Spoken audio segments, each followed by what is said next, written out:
Assalomu alaykum do'stlar. Biz hozir Jidda shahrining aeroportida turibmiz. 350 nafar hojilarimiz Urganch shahridan to'g'ridan-to'g'ri reys orqali Jidda shahriga uchib kelishyapti. Bu yerda bir qancha xodimlarimiz kelayotgan hojilarimizni kutib turishibdi. To hojilarimiz kelgunga qadar xodimlarimiz bilan bir qancha samimiy suhbat olib boramiz. Do'stlar, hozir bu yerda Umra jamiyatimizni boshliqlaridan birlari o'tiribdi. Savollarimizni beramiz. Assalomu alaykum. Sarvar aka, xormang, charchamayapsizmi? Ko'ramiz, hojilarga har doim xizmatdasiz. Gohida qabul qilib olasiz, gohida kuzatib borasiz. Mana shu hojilarga xizmatda sizga ko'proq nima motivatsiya bo'ladi? Yetadiganda rozichiliklarni, duo qilganlarni, yana yangi ish yo'lga qo'ydik. Oshxonamizda kecha ham ketib borgan guruhimizda 350 ta ziyoratchi shuni niyat duo qildi. Bizim maqsadimiz ham shu. Atalarimizni, onalarimizni, shularning rozichiligi bizga o'z motivatsiya beradi. Ko'ryapmiz, tashkiliy ishlar hammasi o'z joyida bo'lyapti. Ya'ni avtobus kechikmayapti, xonalar o'z vaqtida.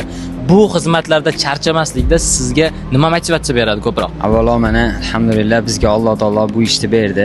Biz bu ishdan faxrlanamiz. Biz ishimiz sharafli ish. Shu hojilar asosiy bizga motivatsiya beradigani qiynalmasligi, hamma narsasida bizni duo qilishligi, shu hojilardan duo olib olishligimizda, Allohning mehmonlaridan asosiy shu. Bu xizmatda charchab qolmayapsizmi?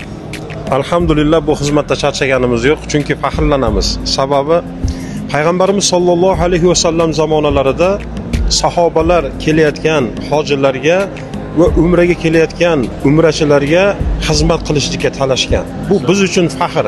Sizlarga ham kattakon rahmat. Alloh taolo rozi bo'lsin. Xizmatda sizlar ham charchamanglar. Assalomu alaykum va rahmatullohi va barakatuh. Barcha, ya'ni Xorazm jamoasini chaqirib qolamiz inshaalloh. Sog' bo'ling, salomat bo'lsin. Charchamang. Xo'p bo'ladi.